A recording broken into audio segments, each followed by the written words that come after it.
Lasīsim no Ecehela grāmatas 37. nodaļas 3. pantu. Un viņš man jautāja, cilvēka bērns, vai šie kauli var kļūt atkal dzīvi? Es atbildēju, kungs mans Dievs, tu to zini. Amen. Dievs, mēs pateicamies par to, ka tavs vārds ir gaisma mūsu ceļā. Tavs vārds ir arī padoms mūsu miglā un neziņā. Un tavs vārds ir arī dzīvība. Paldies par to, ka tas ir patiesi draudzes pieredzē un arī katru vienu mūsu personīgā pieredzē. Svētais gars, arī šo vārdu, ko lasam un pārdomājam, dari svaigu mūsu pieredzē un ticībā. Āmen. Sēdieties, lūdzu.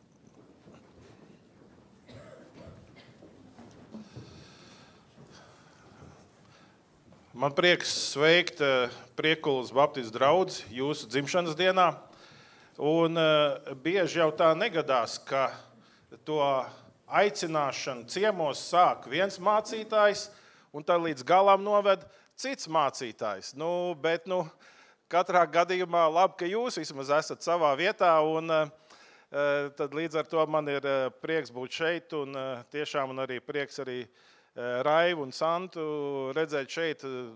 Ir jāpārkalibrē tās domas un arī telefonā es nomainīju ierakstu. Man bija ierakstu, vai ne, kad tu esi tukumā, tagad es ierakstīju, Raivis ir Priekulē. Tā. Bet tas jau arī ir normāli, ka dzīvē lietas mainās un attīstās un būtu nenormāli, ja viss paliktu statiski. Jo viss, kas ir dzīvs, ir dinamisks. Tas, kas ir miris, tas ir absolūti statisks. Arī, protams, ir jānes sveicieni. Es tā braucu šurp un es tā sapratu, es braucu iekšā Priekulē. Es jau arī esmu mazpilsētas mācītājs.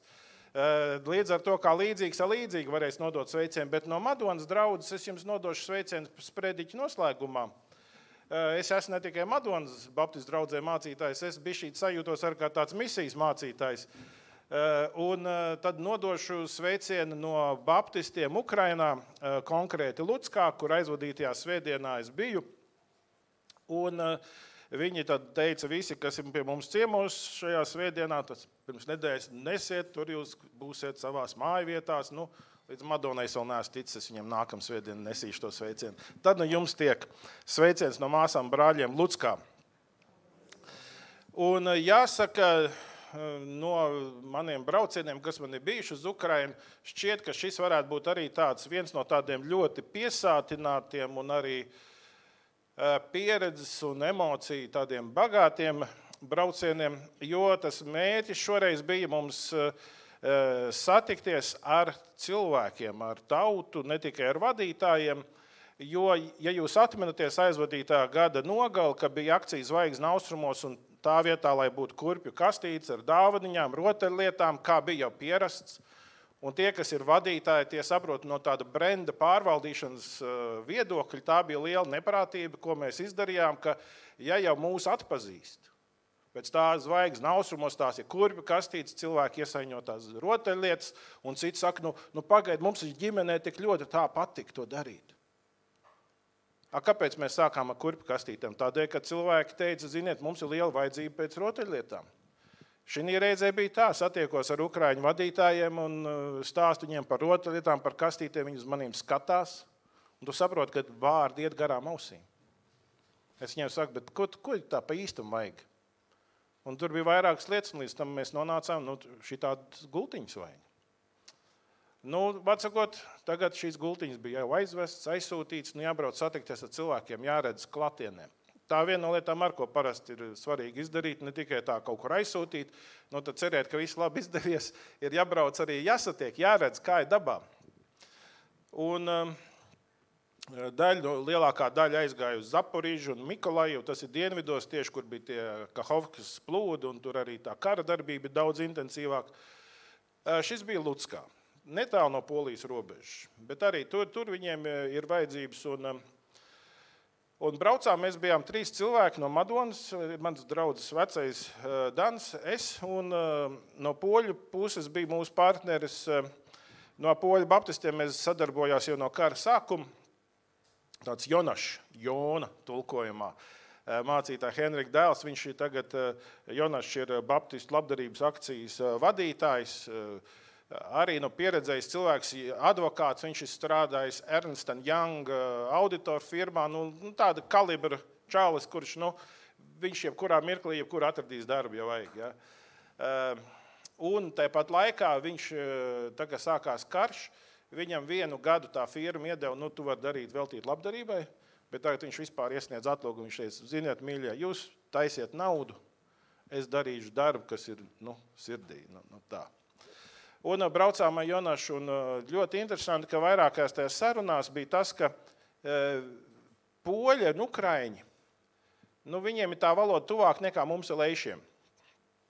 Viņi labāk saprotās. Mēs no kaut kāds dažus vārdus no leišiem varam atpazīt, bet poļiem ar ukraiņiem labāk sanāk. Un tā Jonaša bieži vien arī bija mums tulks. Un ziniet, viena Luckā, 2 stab tāds neliels dzīvoklīts, tīrs, akurāts, bet neliels. Virtu viņiem nemaz nav virtu, uz vairākiem tur ir koridorā jāiet. Es zinu, ka senākos laikos pie mums arī bija tie komunālie, vai ne, kur bija līdzīgi praksa. Un tur viņiem tā gultiņa ir tikusi, un viņi tur bija uzņēmuši bēgļus ilgu laiku.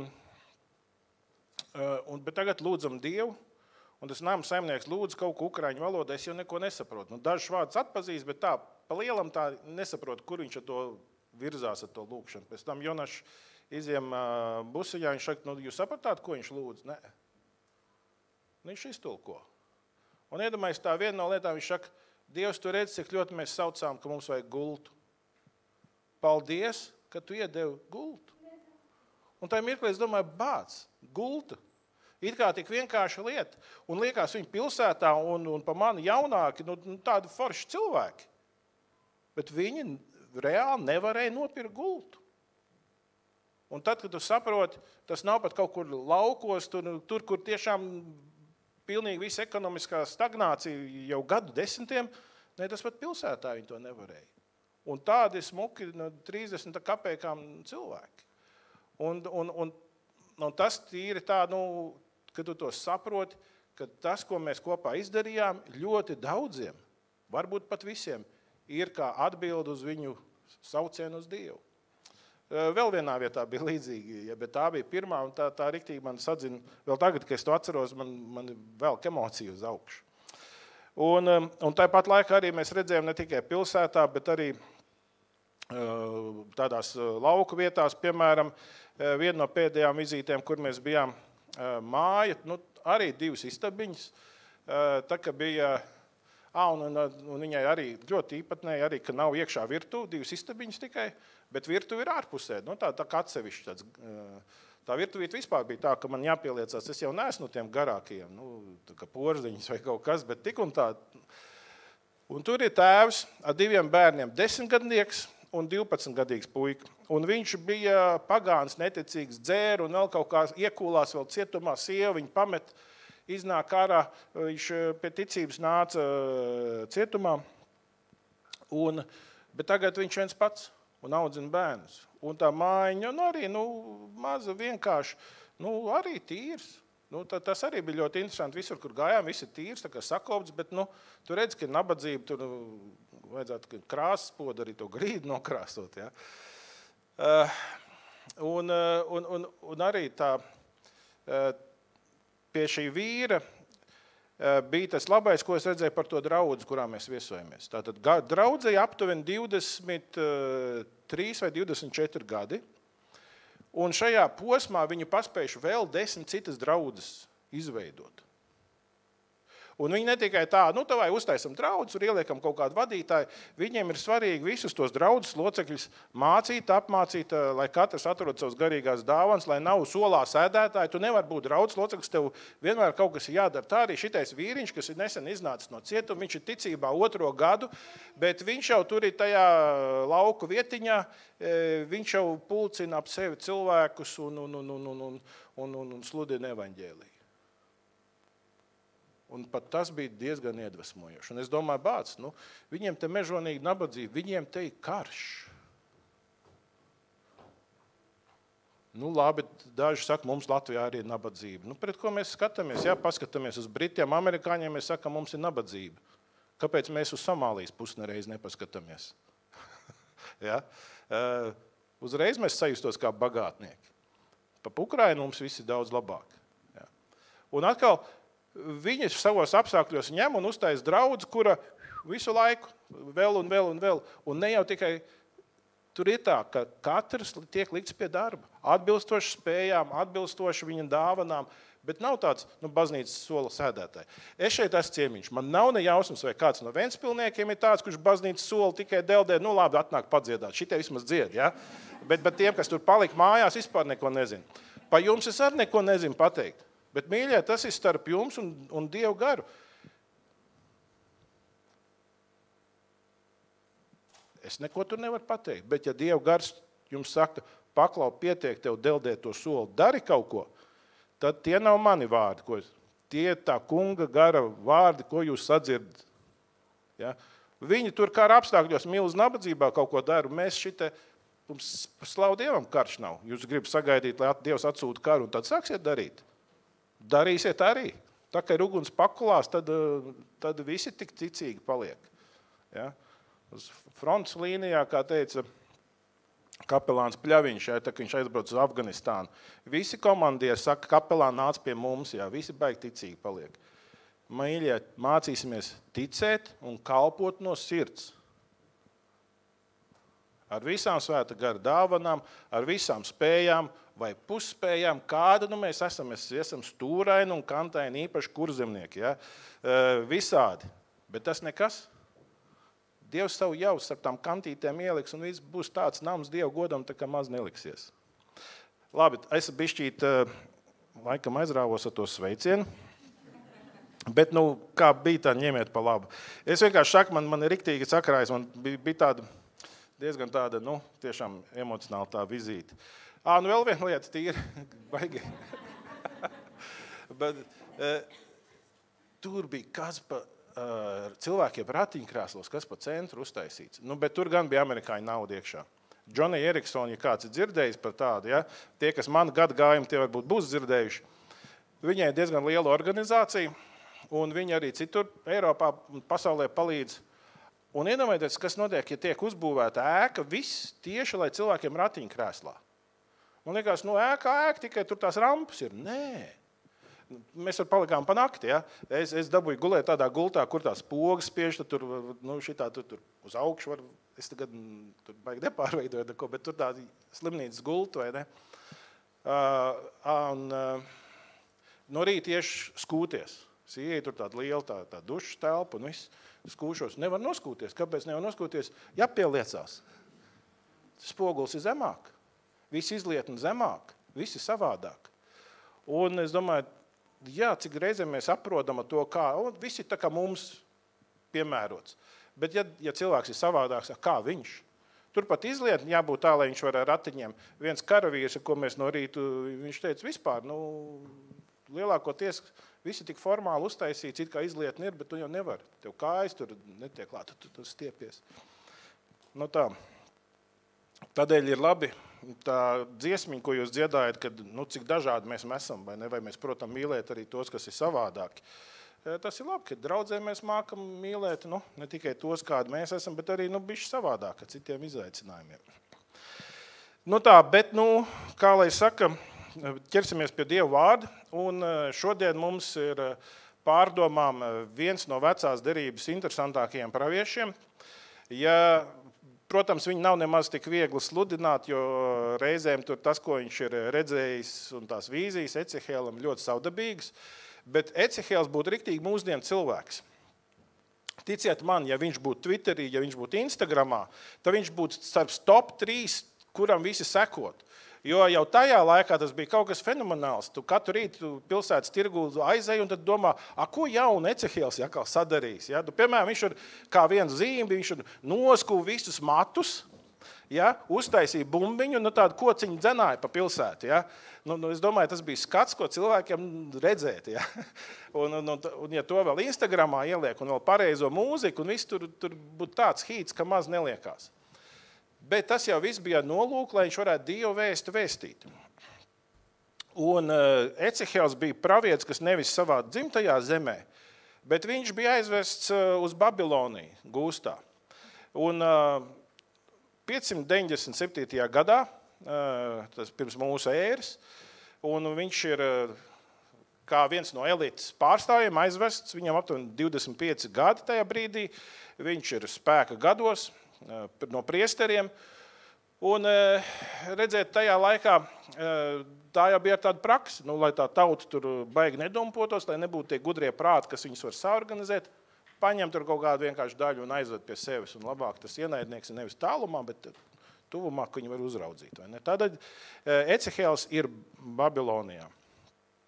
Un beigās jau nebija līdzēts ar to, tāpatās ebreji sacēlās, tad aizgāja ieņēma to Jeruzālem un tad noved to lietu līdz galam. Bet šī brīdī, kad Ecehēls pravieto, viņš pirms vēl Jeruzālem ir izpostīta, viņš uzrunā tautu un viņa identitāti kā sargs, viņš jūtās kā sargs, ka viņam ir jābrīdina tautu, lai atgriežās no grēkiem, lai vēl var piedzīvot Dievu žēlastību. Taču tā tauta, kurai viņš sludina, ir tāda, ka baigi negrib klausīt. Viņi saka, pagaidi, mums jau viss ir kārtībā. Tu tur baigi sludini, bet mums viss ir kārtībā. Pasies, mums ir templis. Mums templis. Templī vēl tur notiek lietas. Ja, tur koris dzied. Un no Ventspils. Ja, tur viss notiek. Mums viss ir kārtībā. Un viņi nedzird. Viņi nedzird pravieti, kas brīdina, viņi nedzird pravieti, kas aicina atgriezieties. Jūs esat uz nepareiza ceļa, uz slidena ceļa, jūs atkāpjaties no tā kunga. Nē, bet mums templis ir tā kunga. Viena lieta, ko viņi nezina, un ko ir redzējis vīzijā Ecehēls. Tā kunga godība jau labu laiku ir aizgājusi prom no tempļa, un viņa tur vairs nav. Forma ir, klātbūtne nav. Sienas ir, dzīvības nav. Jo paša Dieva klātbūtne ir pametusi templi. Un cilvēki turpina dzīvot. Viss mums ir kārtībā, visas svētdarbības notiek, viss it kā pa vecam, it kā ierastajās sliedēs, tā varētu turpināties, bet Dieva godība ir projām. Un cilvēki nedzird to, ko saka Ecehēls. Un tādēļ tas ir tas konteksts, kurā mēs nonākam pie šīs nodaļas, kur arī ļoti spilgta valoda. Ja? Vairākas reizes Ecehēls nonāk ielejā, Dievs viņu aizved garā un viņam rāda kaut kādas lietas. Un arī šeit viņš nonāk ielejā, un ko viņš redz? Viņš redz, ieleja ir pilna ar kauliem. Un līdz ar to šodien mēs runāsim par bezcerību. Nevis tādu mērenu bezcerību, bet absolūti smacējušu bezcerību.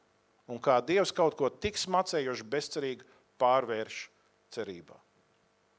Un arī to mums ir jādzird kā draudzei, jo ir dažādi dzīves cikli draudzei. Ir kāpumi, ir kritumi, priekulē viss kaut kas ir piedzīvots, vēl piedzīvos. Un kopumā jautājums arī par Eiropu. Kad mēs paskatāmies uz Eiropu, ir tāda sajūta, ka kristietības ziedu laiki ir aiz muguras. Sekulārisms, ateisms, islāms nāk iekšā, vēl visādas citas jocīgas, vēl gender lietas, ka nezinu, kur tas vēl aizies viss. Vai vispār bērni dzims pēc gadiem 50, kas to lai zina. Es mazliet dramatizēju, ja? Bet jūs saprotiet, kas tad ir? Un varētu sajusties, viss, cerība vairs nav. Tādēļ ieraudzīsim to, ko šeit Ecehēls mēģina pateikt. Tā kunga roka nāca pār mani un aizveda mani garā, kas bija tā kunga manī iedvestās aizrautības un pacilātības pārņemts, aizved mani līdzenumā, kas bija pilns ar miroņu kauliem, un viņš man vadāja starp tiem pa klajumu šurpu turpu, un to bija ļoti daudz, un tie bija pavisam izkaltuši. Nu, lai nerodās pārpratums, ir skaidrs, tad ieleja, kauli, daudz, un ne tikai daudz, viņi ir pavisam izkaltuši. Nu, acīm redzami, tā ir kaut kāda aina, kas pēc kaut kādas kaujas. Un tur kaut kāds laika posms ir pagājis, ka šakāļi un maitas putni jau savu darījuši. Tur ir gan ādu noknābuši, gan gaļiņu apēduši, gan cīpslis. Tur viss jau vairs nav. Un ja kāds ir kādreiz, es nezinu, kaut kādu vai lielopa kaulu vai aitas kaulu, jūs esat tīrījuši vai ne, un tagad vēl tikko nesen kauzas lopiņš un vajadzēja tur gaļu nogriezt, un tad viņš jau tāds glums vai ne. Nu, liekas, tepat varētu Dievs brīnumu darīt. Nu, šitie vēl nav tik bezcerīgi. Bet tad, kad viņš ir pāris gadu saulē balojis, liekas, tur nekā nav. Tur nav nekāda varianta, tur nav nekāda iespēja. Tur liekas, drīzāk pūcei ast uzziedēs vai slotas kātam lapas saplauks, bet te nekas nav iespējams. Pa to ir stāsts. Tātad viņi ir miruši. Tie kauli ir pilnīgi sausi. Un Ecihēls mums saka, viņš tika vadāts šurpu turpu pa to ielēju. Viņi bija ne tikai miruši, viņi bija arī nešķīsti. Interesanti viena lieta, ja jau viņš bija priesteris Ecihēls, viņam īsti tā nebija piemērota vieta, kur atrasties, jo priesterim bija jāvairās no visa, kas ir ar nāvi saistīts. Piemēram, tu nevarēji apglabāt savus attālākos radiniekus vai tur kaut kāds pilsētas vai kopienas locekļus. Savus pašus tuvākos bija atļauts, bet tā bija jāturās no miroņiem tā tālāk. Bet šeit viņš iet un staigā, iedomājieties, viņš nevar nekur nospērt soli, ka viņš neuzkāpt kādam kaulam. Līdz ar to viņu konfrontē tas, kas ir nešķīstība visapkārt, ja, šī nāva. Un tā bezcerības sajūta ir tik liela. Jo redziet, kas ir pa lietu. Tā nav tikai bezcerība Izrēlam, tā ir arī bezcerība, varētu teikt, pat visai pasaulē. Jo tad, kad pret Dievu sacēlās Ādams un Ieva, Dievs viņiem deva šo apģērbu no dzīvnieka ādām, un tur viņš jau upurēja viņu labā.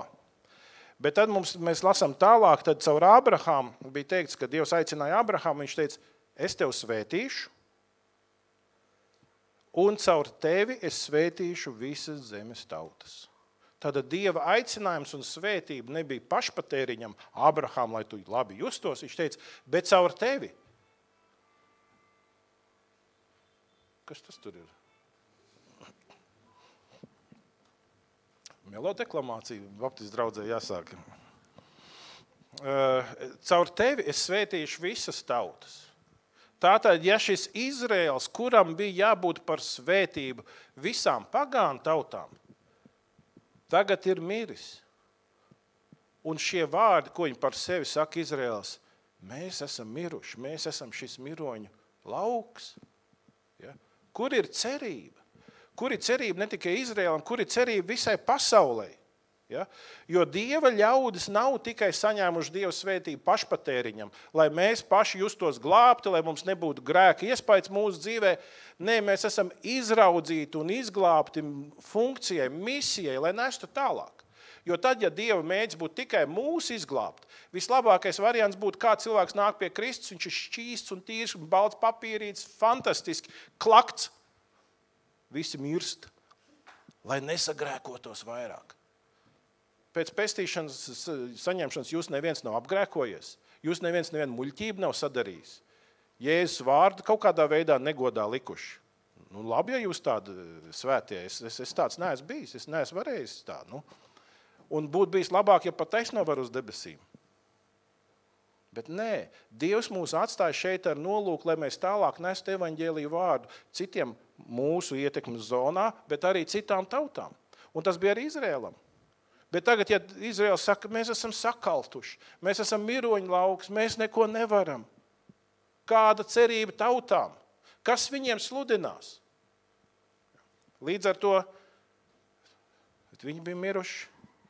Un priesteris pārdzīvo, ka viņi ne tikai garīgi miruši, viņi ir kā šis nešķīstības koncentrāts, ja, miroņu kauli. Bet vēl viena lieta.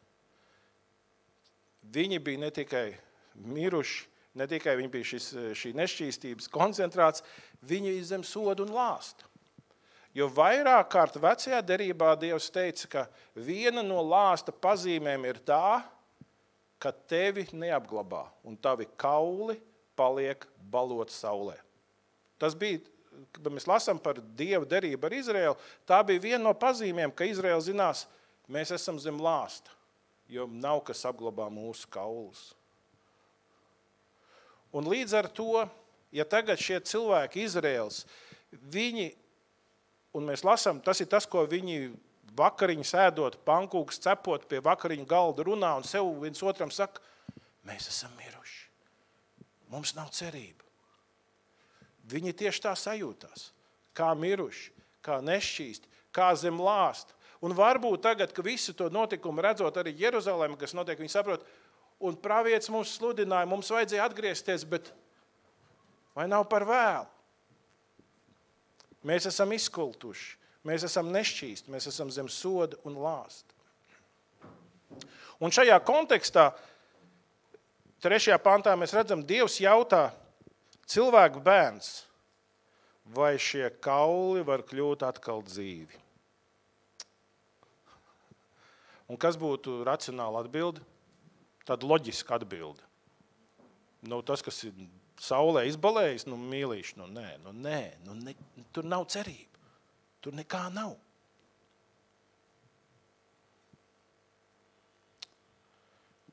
Ecihēls atbild, kungs mans Dievs, tu to zini.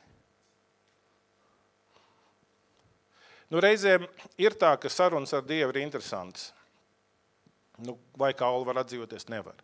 Un Ecihēlam ir jāatbild no vienas puses diplomātiski, no otras puses viņš saka, ko citu cilvēks var pateikt? Tu Dievs. Ja kādam ir varianti, tad tev ir varianti. Ja? Protams, tikpat līdzīga saruna ir, man liekas, Ēdens dārzā pēc radīšanas, kad paslēpās Ādams un Ieva. Un Dievs saka, Ādam, kur tu esi? Liekas, pagaidu, Bībeli ir interesanta grāmata, tur pilnīgi tā jokus dzen. Visu zinošais un visur esošais Dievs uzdod jautājumu Ādam, kur tu esi, it kā viņam vajadzētu informāciju. Un tā arī šeit. Vai šie kauli var kļūt dzīvi? Protams, ka Dievs zina atbildi uz to. Bet kas šeit notiek? Mēs lasām tālāk. Tad viņš man pavēlēja, sludini šiem kauliem un saki tiem, jūs sakaltušie kauli, klausieties tā kunga vārdu. Un atkal, vai Bībele nav viena feina grāmata? Iedomājieties, viens stāv miroņu kauli ielej un sludina. Cik kādam optimistam jābūt tam mācītājam, kas kaut ko tādu uzņemtos. Viņš ieej kaut kādā ielēja liels lauks, tur ir tikai miroņi. Viņš saka, sakaltušie kauli, klausieties tā kunga vārdu. Man liekas, Bībeli ir viena tiešām feina grāmata, ka mēs tā palasam tā bišķi vairāk. Tā saka Dievs tas kungs. Šiem kauliem es iedvesīšu jums garu, ka jūs atkal kļūstat dzīvi. Jūs dabūsiet dzīslus, miesu, nādu, un es jums piešķiršu dvašu un dzīvības garu, lai jūs topat atkal dzīvi un atzīstat, ka es esmu tas kungs. Un tad es sludināju, kā man bija pavēlēts. Bija pavēlēts sludināt, un Ecihēls sludina. Un kaut kas sāk notikt. tur čirkstēja, kad es sludināju, un redzi, tur kustējās. Un kauli sadevās kopā cits ar citu. Un kad es apskatījos, es redzēju, ka tiem bija dzīslas, miesa un āda pārklāja tos, bet dzīvības gara viņos nebija. Un šeit mēs redzam, ka Ecehēls paklausībā dara to, kas jādara. Viņš sludina un viņš redz kaut kādu rezultātu. Un, ziniet, no vienas puses liekas baigi cerīgi, baigi forši, un ja tur pilnīgi nekā nebija, un pēkšņi te ir jau tāda sajūta, ka ir ķermeņi un tūkstošiem ķermeņi. Bet dzīvības gara te viņos nebija. Faktiski tie ir miroņi. Tie ir zombiji. Zombiju armija. Dzīvība te viņos nav. Un ko tas līdz, ka viens ir gandrīz dzīvs, bet tomēr nav? Tur kaut kas nav riktīgi. Ja kaut kas ir tuvu patiesībai, bet tomēr nav.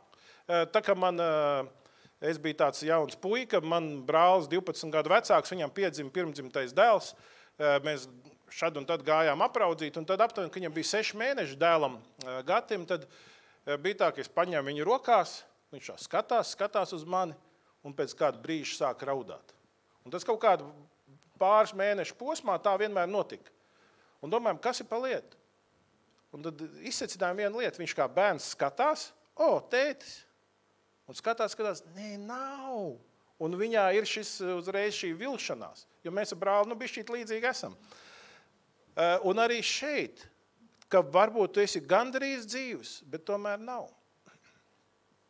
Ziniet, es esmu domājis par to, kāpēc reizēm Eiropā, kur bija valsts baznīcas, daudzās valstīs bija valsts baznīcas, vai ne? Ar nodokļu naudu viņas bija atbalstītas, līdz ar to nekad nebija problēma ar finansēm. Bet kā tas notiek, tad, ja ir atkal kaut kur valsts nauda, tur varbūt nevienmēr ir tie, kas ir garīgi dzīvi, tiek pie šprits, reizēm tas ir vienkārši ir amats. Es esmu domājis par to, kāpēc Rietuma Eiropā kristietībai ir tik grūti laiki pienākuši. Un kāpēc tik bieži cilvēki bijuši, kas ir vīlušies. Vai nav tā, ka tur ir, jā, tā forma ir, un arī šeit ir gandrīz dzīvi, bet tā dzīvība no Dieva nav, un tad ir vilšanās. Bet šeit Ecehēls, atsakot, sludināja, viņš klausīja, un tur kaut kas sāk notikt. Līdz ar to tā bezcerība bija pilnīgi smacējoša. Bet kur ir tas cerības pamats? Griežam monētai otru pusi un lūkojamies, no kurienes nāk tā cerība, ko Dievs sola.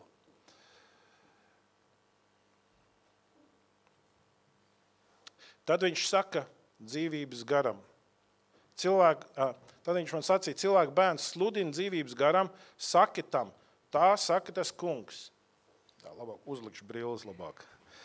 Nāc gars no 4 vējiem un apdves šos nokautos, ka tie kļūst dzīvi. Kad es tā sludināju, kā man bija pavēlēts, tad dzīvības gars nāca kaulos. Tie tapat dzīvi, nostājās uz savām kājām, varen liels pulks. Varen liels pulks. Un no kurienes nāk cerība? No kurienes nāk šī cerība, no kurienes nāk dzīvība arī šiem kauliem? Šeit mēs redzam vienu lietu.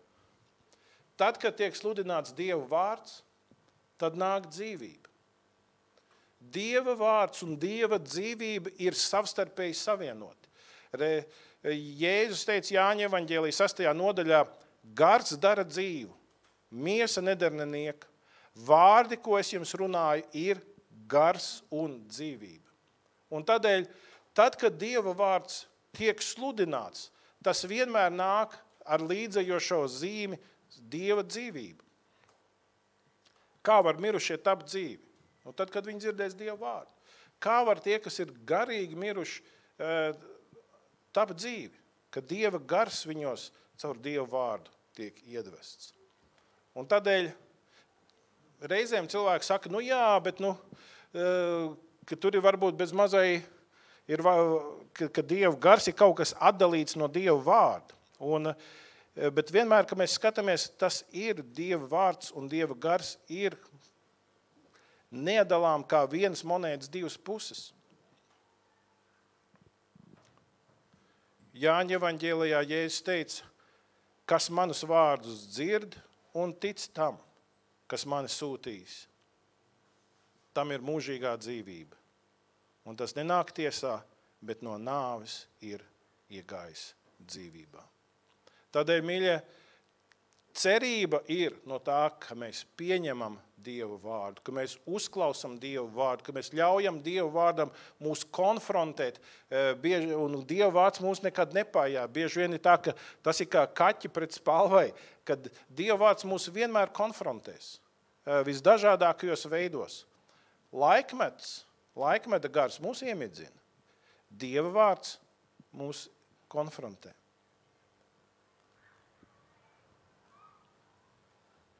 Cilvēks pats nevar sev darīt dzīvi. Ir vajadzīgs kāds no ārpuses, kas nāk un palīdz. Ļoti interesanti ir tad, kad Lūkas evaņģēlī 24. nodaļā mēs lasām par to pēc augšām celšanās, ka 2 mācekļi iet uz Emaus. Viņi jau atmetuši visam ar roku, viņi iet no Jeruzālēmas prom, un viņiem pievienojas viens svešinieks, viņi neatpazīst Jēzu. Un viņi savstarpēji sarunājās, un tad Jēzus, tur ir rakstīts, iesāk viņam mācīt no vecās derības, kas bija par Mesiju stāstīts, kā viņam bija mirt un augšām celties. Un Jēzus stāstīja viņiem no vecās derības. Un viena no lietām, ko viņš noteikti arī pieskārās, bija no Jesajas grāmata 53. nodaļa. 53. nodaļa Jesajas ir tā, kur ir teikts, mēs visi maldījāmies kā avis, bet Dievs visu mūsu grēku uzkrāva viņam. Interesanti, ka šeit Ecehēla grāmatā 37. nodaļas 11. pantā Izraels par sevi saka, mēs esam nogriezti. Mēs esam miruši. Ja? Mēs esam nogriezti no Dieva dzīvības. Tas ir līdzīgi kā ar ziedu. Man sievai patīk ar ziediem ņemties, tur viņas kaut ko stāda un košerē un tā. Laikam vēl kādam te patīk, izskatās. Tas ir normāli. Man patīk, ka viņai patīk. Bet tā viena no lietām, kas ir ar ziediem? Ar ziediem tā īpatnība ir tā, teiksim, arī ar viņu mēģināja tur ar rozi ņemties šovasar diezgan daudz auklējās. Bet, kad arī rozi tu nogriez, tas zieds ir skaists, vai ne? Bet ko jūs zināt tajā mirklī? Tiklīdz tā zieds ir nogriezts, viņš ir miris. Kādēļ? Viņš ir nogriezts, viņš ir atgriezts, viņš vairs nav pie stumbra. Viņš var būt visskaistākais zieds, bet nāve ir iestājusies.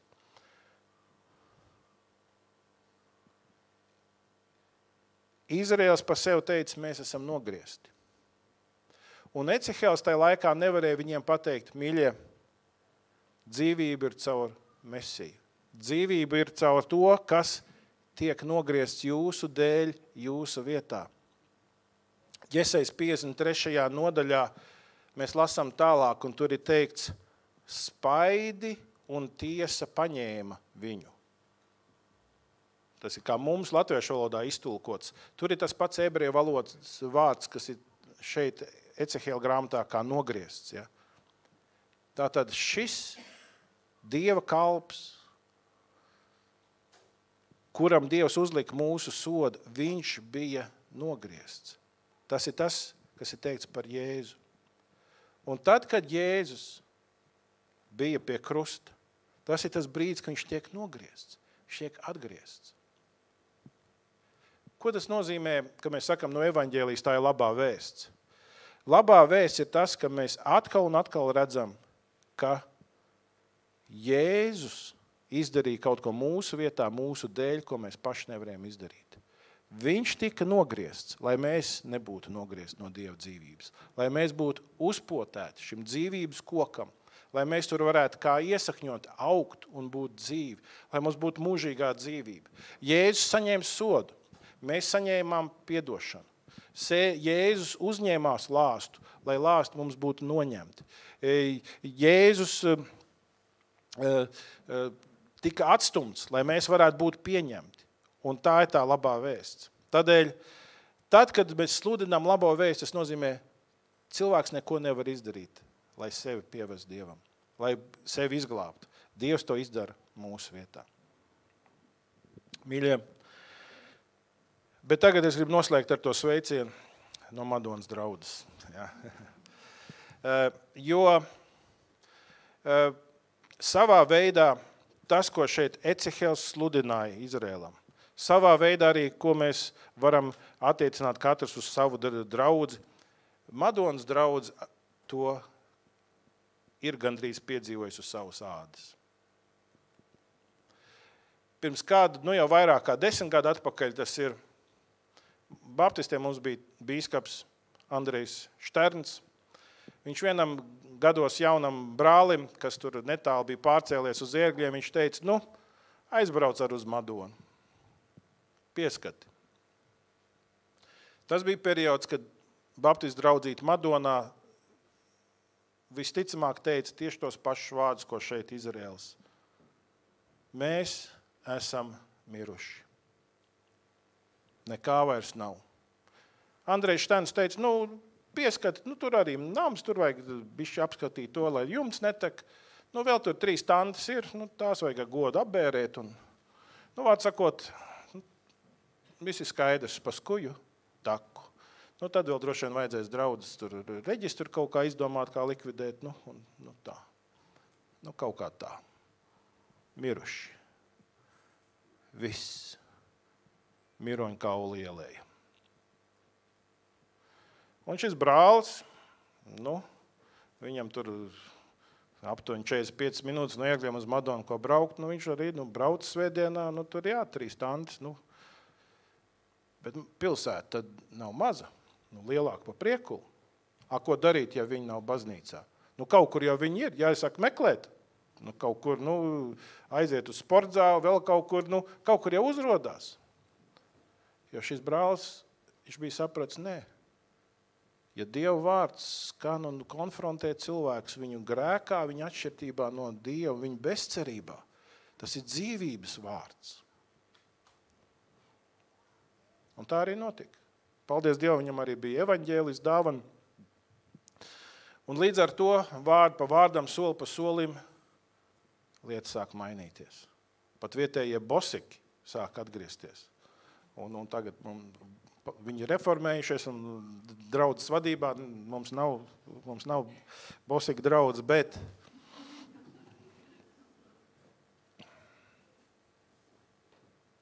tā ir Dieva žēlastība, ka vārds tiek sludināts un cilvēki atgriežas. Un katru gadu mums ir kristības. Tikko septembrī bija arī 7 cilvēki. Mēs reizi gadā tikai kristīja mums nav baznīcā, kur to darīt.